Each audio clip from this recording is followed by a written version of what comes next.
نحمده ونصلي وسلم على حبيبه المصطفى اما بعد فاعوذ بالله من الشيطان الرجيم بسم الله الرحمن الرحيم الا ان اولیاء اللہ لا خوف علیہم ولا هم يحزنون صدق اللہ العظیم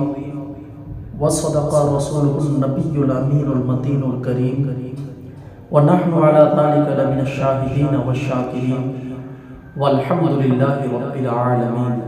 عقیدت و محبت مع نبی و آل نبی پر جھوم جھوم کر درود و پاک پڑھ دیں۔ پڑھیے بابا سے بلند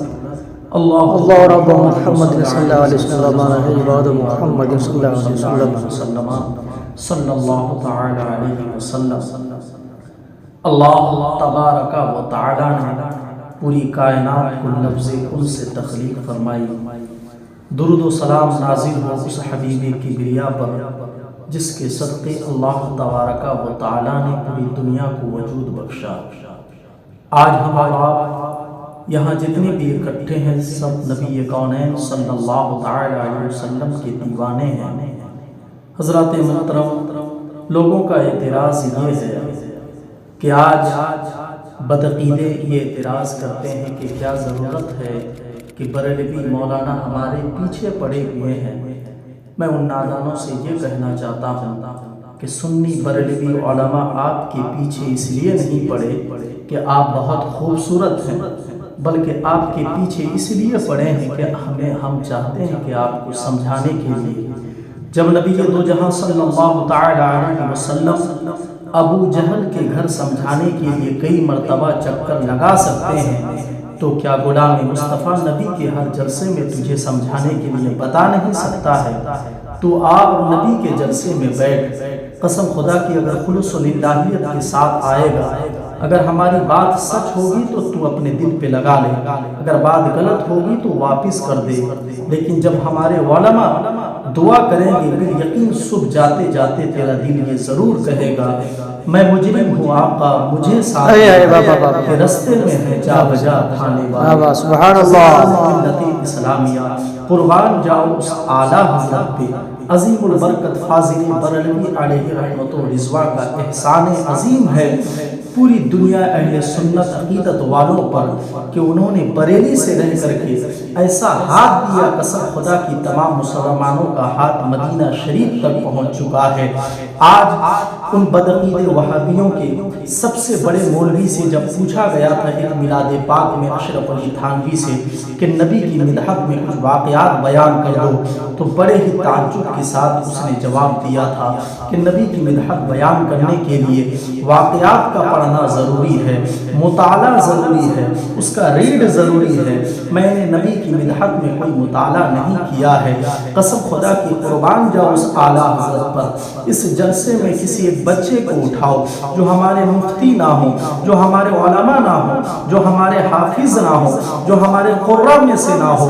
عام بچہ جو اسکول میں پڑھتا ہو، 10 سال کی عمر ہو، اگر رات کے 12 بجے اسے اٹھایا جائے اور یہ کہہ دیا جائے کہ نبی کی مدحت پڑھ، تو قسم خدا کی وہ کہے گا سرور کہوں کہ مالک سبحان اللہ باب خلیل کا جواب کہوں تجھے، تیرے تو وصف عرب تناہی سے ہے بری، حیران ہوں میرے شام میں کیا کہوں تو جواب سبحان اللہ۔ اور آگے نبی کی مدحت سننا چاہتا ہے تو سن سب سے اعلیٰ و اولا ہمارا نبی، سب سے بالا ہمارا نبی، سارے اونچوں میں اونچا سمجھئے جسے ہے اس اونچے سے اونچا ہمارا نبی۔ یہ میرے نبی کی عظمت ہے میرے عزیزان ملت اسلامیہ۔ ایک حدیث قدسی ہے، اللہ تبارک و تعالی فرماتا ہے من عاد لی ولیا فقد آذنتہ بالحرب۔ اللہ تبارک و تعالی ارشاد فرماتا ہے جس کسی نے بھی اگر میرے ولی سے جنگ کا اعلان کیا، گویا کہ وہ ولی سے جنگ کا اعلان نہیں کیا بلکہ حقیقت میں وہ اللہ تبارک و تعالی سے جنگ کا اعلان کیا۔ ہم اور آپ جانتے ہیں اس دنیا میں لاکھوں کروڑوں اربوں بزرگان دین ہیں، انہی میں سے ایک بزرگ کا نام میرے رہبر، میرے پیر طریقت رہبر شریعت حضرت علامہ مولانا اختر رضا قادری صاحب عرف حضور تاج الشریعہ علیہ رحمت و رضوان رضوان حج کے موقع سے جاتے ہیں، جانے کے بعد وہ کیا دیکھتے ہیں کہ ایک بدعقیدہ جو کعبے میں امامت فرما رہا ہے،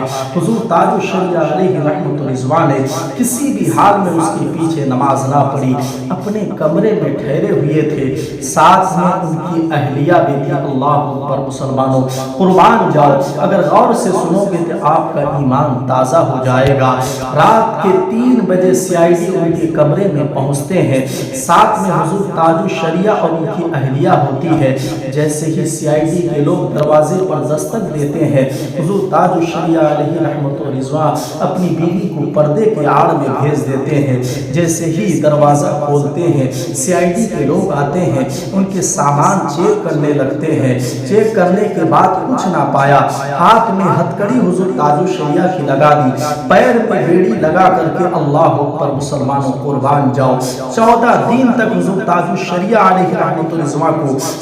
جیل کے سلاخوں کے پیچھے میں ڈال دیا۔ حضور تاج الشریعہ علیہ رحمت رضوان کہ چیخو پکار کر ان کا دل کہہ رہا تھا کہ پوری زندگی میری نماز کبھی قضا نہیں ہوئی، بلکہ ایک وقت ظہر کی نماز قضا ہو گئی تھی ان ظالموں کی وجہ سے۔ جب حضور تاج الشریعہ علیہ رحمت رضوان کو جیل کے سلاخوں سے چھوڑا گیا تو امام الحرمین اور تمام سعودی والوں سے کہا، ان کے نمائندوں سے کہا کہ آج تم نے اتنا ظلم کیا کہ میری نماز بھی قضا ہو گئی ہے، آج تم نے اتنا ظلم کیا کہ گنبد خضرا کی زیارت میں نہ کر پایا۔ ایسا کبھی وقت آئے گا جب میرے محمد رسول اللہ صلی اللہ تعالی علیہ وسلم کا نور انور مجھ پر برسنے لگے، جب ان کے دیدار کے لیے خود حضور مجھے بلا لے تو قسم خدا کی پورے سعودی کی طاقت مل کر کے مجھے روک نہیں سکتی۔ حضور تاج الشریعہ علیہ رحمت رضوان یہ اپنی زبان حال سے کہہ کر کے جب ہندوستان بریلی شریف پہنچے